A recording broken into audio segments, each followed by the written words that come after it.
मनोरमा के पति का जवानी में ही देहांत हो गया था। मनोरमा ने अकेले ही अपने बेटे रमन को पाल पोस कर बड़ा किया था।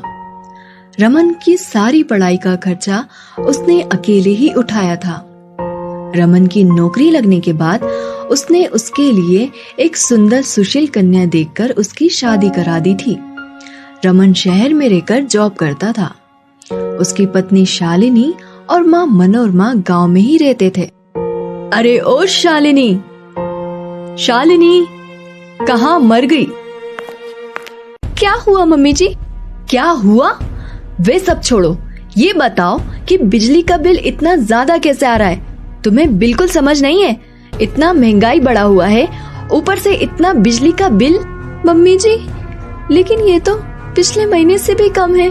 तो तुम क्या चाहती हो? बिजली का बिल देने में हम अपना घर बार बेच दें?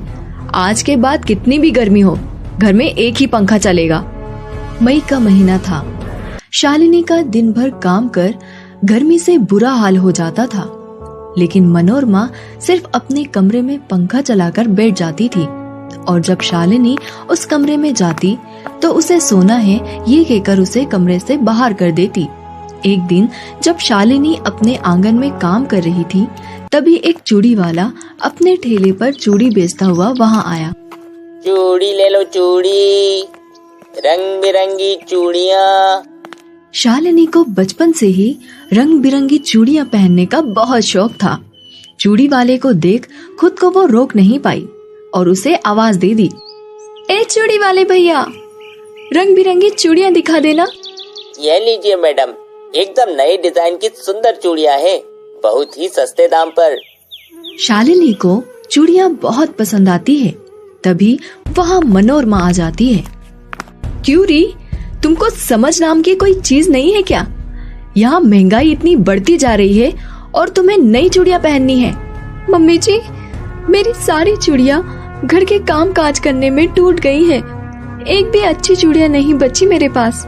वैसे भी तुम चूड़ियाँ पहनकर कौन सा विदेश जा रही हो? चलो चूड़ी वाले भैया, यहाँ से आगे निकल जाओ।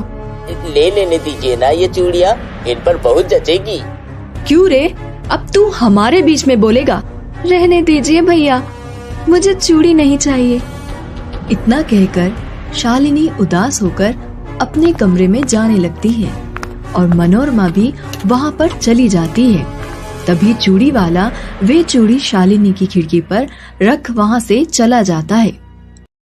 मनोरमा खिड़की पर चूड़ी रखा देख उसे अपने पास रख लेती है। कुछ दिनों बाद शालिनी की माँ आती है। क्या बात है शालिनी, तुम दिन ब दिन कमजोर होती जा रही हो। क्या बताऊँ माँ, मेरी सास इतनी कंजूस है कि बाजार में जो सबसे सस्ती सब्जी मिलती है वही हमारे घर में बनती है। तभी वहाँ मनोरमा जाती है। हाँ हाँ क्यों नहीं, यहाँ के साग सब्जियों से इतनी ही दिक्कत है तो अपनी बेटी को खिलाने के लिए सब्जी लेकर आती अपने गांव से। बहन जी, मैं अपने खेत की सब्जियाँ आप लोगों के लिए लेकर आई हूँ। जे सब्जियाँ ये तो कई दिनों से बासी लग रही है, पर कोई बात नहीं, अब आप लेकर ही आई है तो हम रख लेते हैं। मनोरमा सब्जियों की टोकरी लेकर रसोई में चली जाती है और ताजे लाल टमाटर को खाने लगती है। मुझे लगता है मैंने बहुत बड़ी गलती कर दी तुम्हें इस घर में ब्याहकर। अब यही मेरा घर है माँ, मैं ठीक हूँ। रेखा अपनी बेटी का ससुराल में हालत देख बहुत चिंता में पड़ गई थी, लेकिन शालिनी के कहने पर वे वहाँ से चली जाती है। कुछ दिनों बाद भीषण गर्मी के कारण शालिनी बेहोश हो जाती है। मनोरमा शालिनी की हालत देख तुरंत डॉक्टर को बुलाती है। डॉक्टर साहब, क्या हुआ है इसको? गर्मी के कारण शरीर में पानी की कमी हो गई है, पानी चढ़ाना होगा। यह कुछ दवाइयाँ हैं, देते रहिए। डॉक्टर साहब, इन दवाइयों की कीमत क्या होगी? ज्यादा नहीं, यही कुछ 500-800 रुपए होंगे। डॉक्टर साहब, अब आप जा सकते हैं। डॉक्टर के जाते ही मनोरमा दवाई की पर्ची फाड़ कर फेंक देती है। छोटी मोटी सर्दी जुकाम के 500-1000 रुपए, ऐसे ही घरेलू उपचार से ठीक हो जाएगा। पानी तो लोग ऐसे भी पीते हैं ना। मनोरमा शालिनी को ज्यादा पानी पिलाने लगी और घरेलू उपचार भी करने लगी। ऐसे ही 2 दिन बीत गए, लेकिन शालिनी की तबीयत पर कोई असर नहीं पड़ा। मम्मी जी, आप मेरी माँ को बुला लीजिए या मेरे पति को बुला दीजिए, वरना मैं ऐसे ही पड़ी पड़ी मर जाऊंगी। तुम्हें मेरा इलाज पसंद नहीं तो मैं तेरी माँ को बुला देती हूँ। मनोरमा फोन कर रेखा को बुला लेती है। रेखा शालिनी को अपने साथ लेकर चली जाती है और वहाँ उसका अच्छे डॉक्टर से उपचार करती है। एक दिन रेखा मनोरमा के घर आती है। हाय रे, मेरी मती मारी गई थी जो मैंने तेरे घर में अपनी बेटी को बहू बनाकर भेजा। तेरी वजह से उसकी जान चली गई। क्या? शालिनी की जान चली गई? हाँ, तेरी कंजूसी की वजह से उसका सही वक्त पर इलाज ना हो पाया। मैं नहीं चाहती कि तेरा साया भी उस पर पड़े, वरना तुम मेरी बेटी के शव के ऊपर चढ़े फूलों की भी कीमत लगाने लगोगी। मनोरमा वहीं रोने लगती है और खुद को कोसने लगती है। हाय, मुझसे बहुत बड़ी गलती हो गई। आज मेरी कंजूसी के कारण बेचारी मेरी बहू की जान चली गई है। मैं आपसे कंजूसी नहीं करूंगी। तभी शालिनी वहां जाती है। शालिनी को देख मनोरमा की खुशी का ठिकाना नहीं होता और वो उसे गले से लगा लेती है। मम्मी जी, बचत करना अच्छी बात है, लेकिन कंजूसी नहीं करनी चाहिए। बेटा, मैं अब से कभी भी कंजूसी नहीं करूंगी। हमें आपको यही समझाने के लिए ये नाटक करना पड़ा। मनोरमा ने कंजूसी छोड़ दी और सभी खुशी खुशी रहने लगे।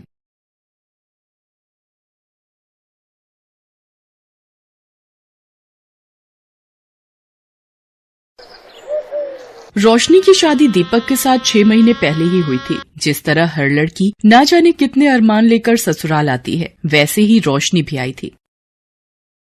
रोशनी बहू, कितनी रोटियां सेक रही है? देख, 3 तेरे ससुर जी की, 3 सुनील की और मुझे तो कम भूख है। मेरी 2 सेक दे, बाकी अपनी देख ले। तू भी वैसे 2 रोटी ही खाएगी। अरे हाँ, याद आया, 2 रोटी सुबह की बची हुई है। मैं और तू एक एक वो ले लेंगे तो 8 रोटी बहुत रहेंगी।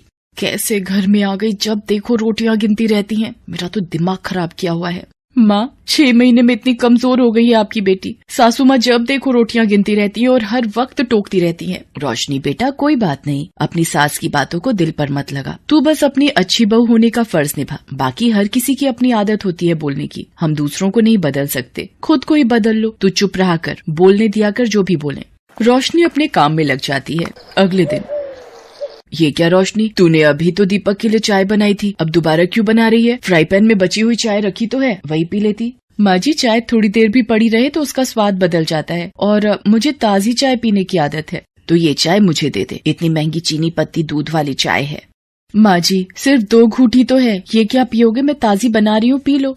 नहीं, तू ये 2 घूंटी दे दे, मुझे बहुत है। सच में ऐसी कंजूस सास मैंने आज तक नहीं देखी। कुछ कहा तुमने रोशनी? नहीं माँ जी, मैं तो बस गीत गुनगुना रही थी। 100 साल जियो हमारी सासू जी, हमको लागत माँ से प्यारी सासू जी। 1 मिनट माँ जी, मैं अभी आई। क्या हुआ? चाय चढ़ाकर बाथरूम में कहाँ भाग रही है? रोशनी जैसे ही बाथरूम में जाती है उसे उल्टियाँ होने लगती हैं। थोड़ी देर बाद वो बाथरूम से बाहर आती है। क्या हुआ? सारी चाय सूख गई, इतनी देर लगा दी। पता नहीं माँ जी, कल से थोड़ा जी मिचला रहा था, उल्टियाँ हो गई। अरे, बदहजमी हो गई होगी, जा नींबू चाट ले, ठीक हो जाएगा। पर बदहजमी कैसे माँ जी, मैंने तो कुछ खाया ही नहीं।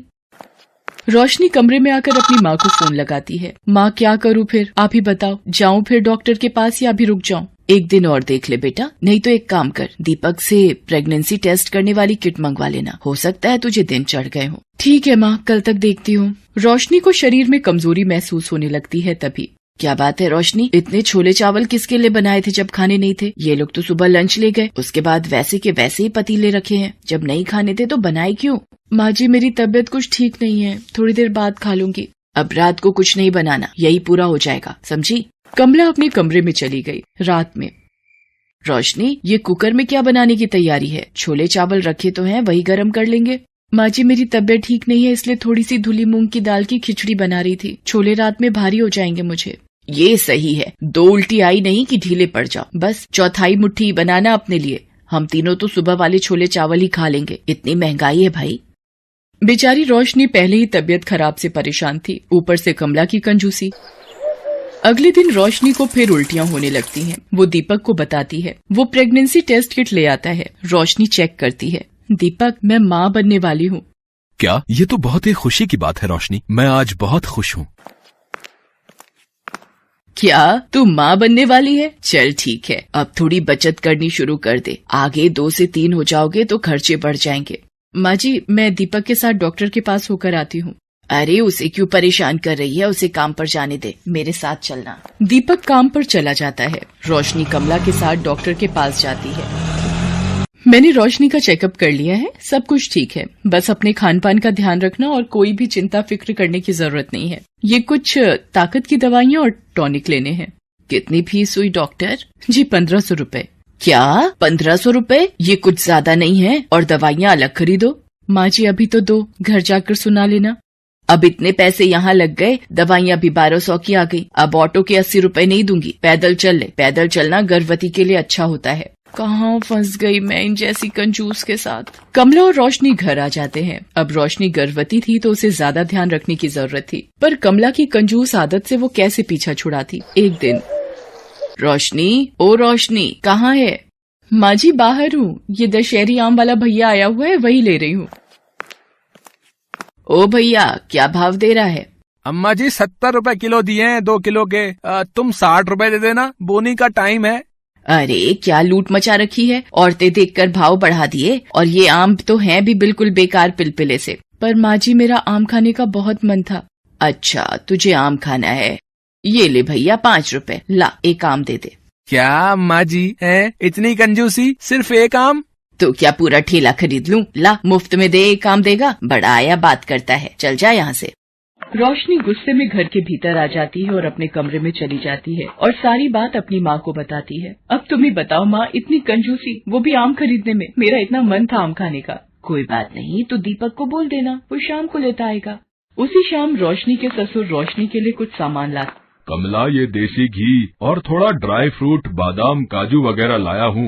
रोशनी बहू को 9वां महीना लग गया है ना, उसे कुछ न कुछ खिलाती रहा करो। अरे आप भी ना, इतना देसी घी और ड्राई फ्रूट क्या करना था, थोड़े बहुत ही ले आते, बेकार की फिजूल खर्ची करते हो। लाओ दो, अच्छा मैं रसोई में रख देती हूँ। कमला सारे ड्राई फ्रूट और घी छुपा कर रख देती है। अरे इतने महंगे बादाम काजू थोड़े दे दूंगी, सारे खा जाएगी। ये घी भी एक कड़छी निकाल लेती हूँ, एक हफ्ता तो चली जाएगा, बाकी छुपा देती हूँ। रोशनी को कुछ समझ नहीं थी, माँ से वो इतनी बात फोन पर नहीं कर पाती थी। एक दिन, माँ जी पता नहीं मेरे हाथ पैरों में सूजन बढ़ती जा रही है, क्या मैं डॉक्टर को दिखाऊं? अरे ये छोटी छोटी बातों के लिए रोजाना डॉक्टर की फीस बनाते रहो। ये सूजन से कोई डरने वाली बात नहीं होती, ये तो गर्भावस्था में मामूली बात है। कमला के मना करने पर रोशनी हॉस्पिटल की विजिट के लिए भी नहीं जाती। एक शाम, रोशनी क्या हुआ? आंखें खोलो रोशनी। माँ, बाबूजी जल्दी आओ, रोशनी बेहोश हो गई है। अरे बिस्तर पर लिटा दे, थोड़ा पानी के छींटे डाल, आ जाएगा होश। दीपक कोशिश करता है पर रोशनी होश में नहीं आती। वो रोशनी को हॉस्पिटल लेकर भागता है। डॉक्टर वहाँ रोशनी का चेकअप करती है। ये क्या हाल बना दिया है आपने रोशनी का? आपको पता भी है रोशनी का बीपी कितना बढ़ा हुआ है, और इनकी तो अपॉइंटमेंट थी 15 दिन पहले की, वो भी मिस की हुई है। आपकी इतनी बड़ी लापरवाही से रोशनी की जान भी जा सकती है। माँ, आपको पता था ना रोशनी को डॉक्टर के पास आना है? कमला घबरा चुकी थी, उससे बड़ी गलती हो चुकी थी। कमला, अब तो शर्म करो, इतनी कंजूसी, तुम अपनी ही बहू के साथ ये व्यवहार करोगी, मुझे नहीं पता था। वो तुम्हें माँ कहती है, उसने अपना मायका छोड़ हमारे घर को अपनाया है। अगर बहू या बच्चे को कुछ हो गया तो ऐसा ना हो सारी जिंदगी तुम्हें पछताना पड़े। माँ, अगर आपको मेरे और रोशनी के रहने से कोई परेशानी है, बस एक बार रोशनी ठीक हो जाए, मेरा बच्चा सकुशल दुनिया में आ जाए, फिर मैं अपनी पत्नी और बच्चे को लेकर हमेशा के लिए चला जाऊंगा। नहीं नहीं दीपक, मुझे माफ कर दे बेटा, मेरी आंखों पर कंजूसी की पट्टी बंधी थी, मैंने सही को गलत नहीं समझा। दीपक के पापा, आप भी मुझे माफ कर दो। मैं एक ऐसी सास हूँ जिसने अपनी ही बहू को मौत के मुंह में धकेल दिया। भगवान मुझे क्षमा कर दो। कमला रोने लगती है, तभी डॉक्टर आ जाती है। बधाई हो, बेटा हुआ है। माँ और बच्चा दोनों ठीक हैं। सब लोग बहुत खुश होते हैं। घर आने के कुछ दिन बाद दीपक रोशनी से कहीं और चलकर रहने के लिए कहता है, पर रोशनी मना कर देती है। दीपक, माँ जी को छोड़कर मैं कहीं नहीं जाऊंगी, वो मेरी माँ है, मैं उन्हें छोड़कर कहीं नहीं जाऊंगी। कमला ये सब सुन लेती है। रोशनी बहू मुझे माफ कर दे, मैंने तेरे साथ इतना गलत किया, फिर भी आज तू मेरी परवाह कर रही है। नहीं माँ, माफी मत मांगो, बस अपना आशीर्वाद दो। उस दिन से कमला का व्यवहार सबके प्रति बहुत बदल जाता है, जिसको देखकर परिवार में सब बहुत खुश होते हैं।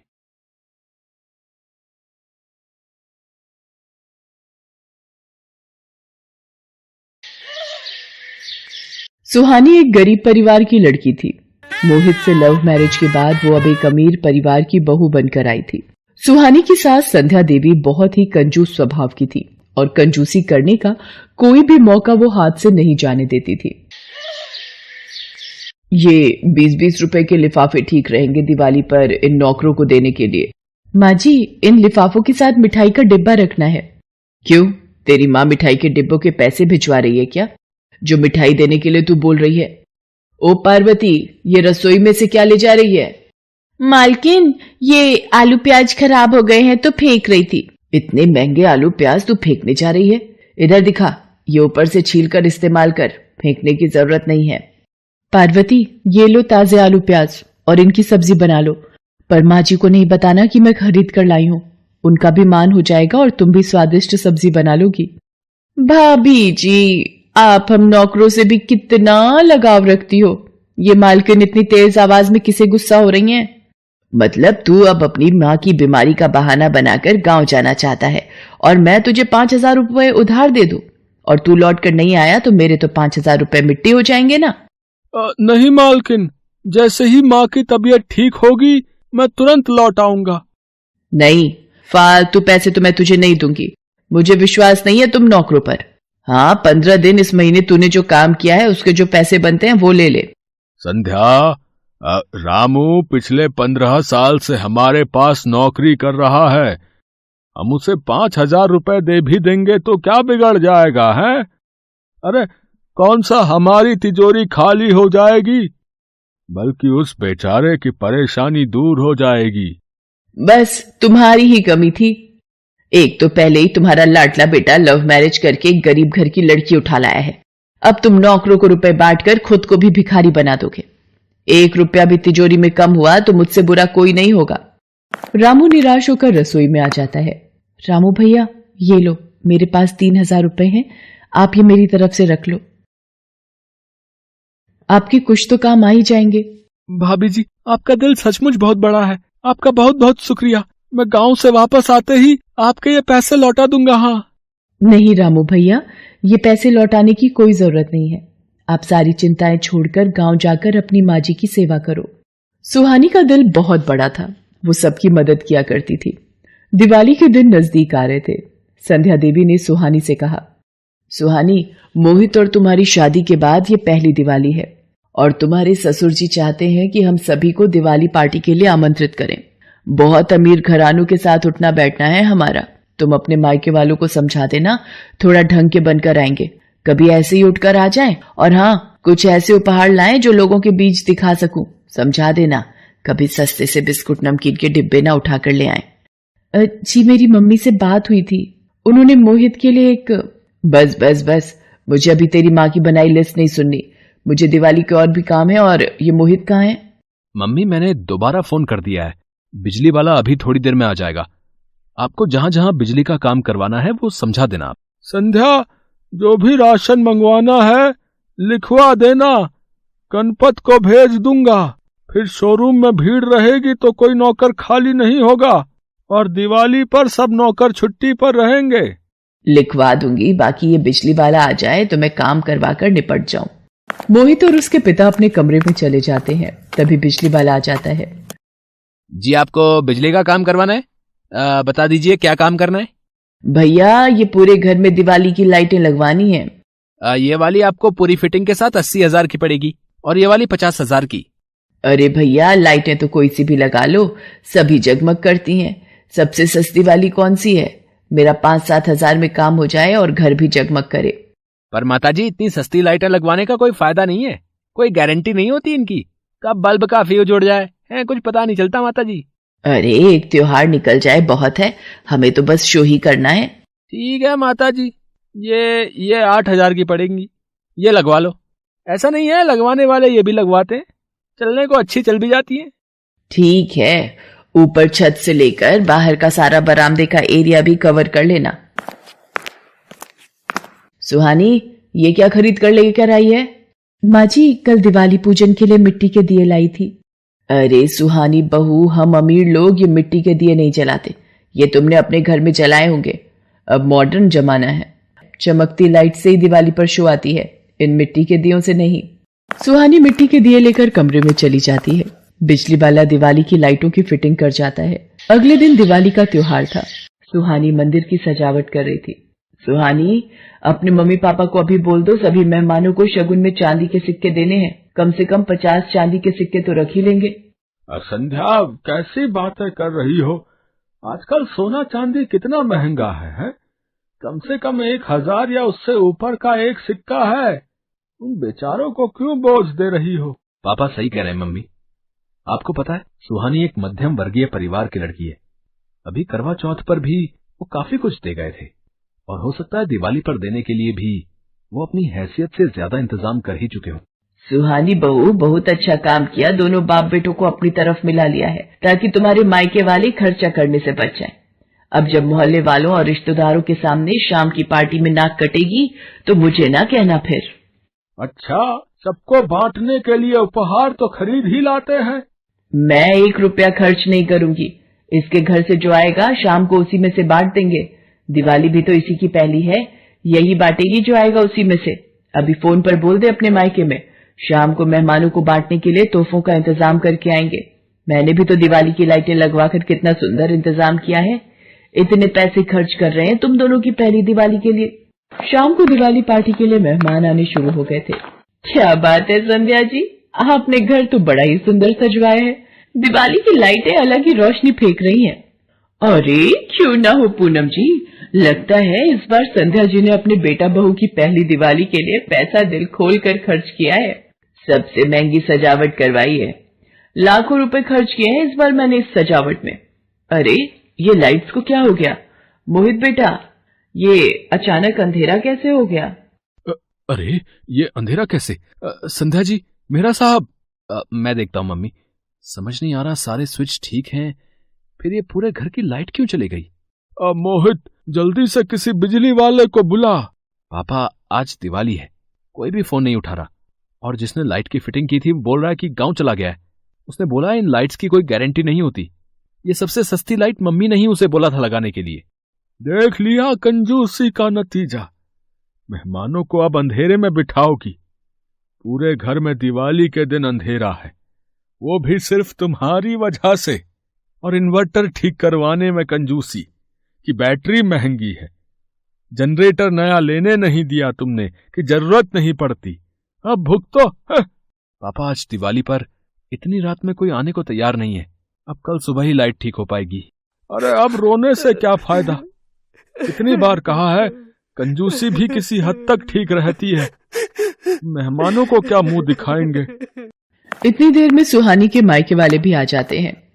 बहन जी, सब ठीक हो जाएगा।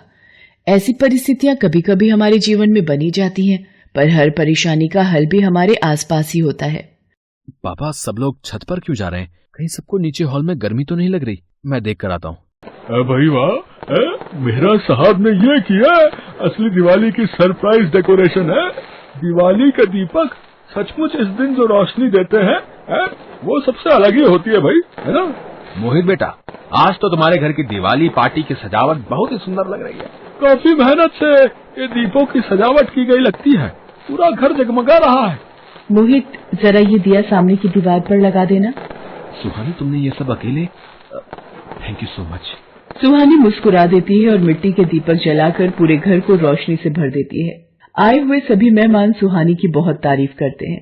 ये देखकर संध्या देवी सुहानी को गले से लगा लेती हैं। सुहानी तो हमारे घर की लक्ष्मी है। ये सब सजावट आज इसी ने की है, और दिवाली की असली सजावट सचमुच इन मिट्टी के दियों से ही पूरी होती है।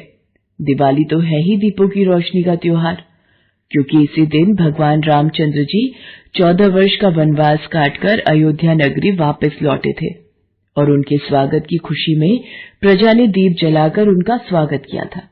आज मेरे घर की लक्ष्मी ने इस घर को दीपों की रोशनी से सजा दिया। सब लोग दिवाली पार्टी का आनंद उठाते हैं और संध्या देवी को अपनी भूल का एहसास होता है। उस दिन के बाद वो अपना स्वभाव बिल्कुल बदल देती है और फिर कंजूस सास और गरीब बहू की दिवाली में सारे भेदभाव मिट जाते हैं।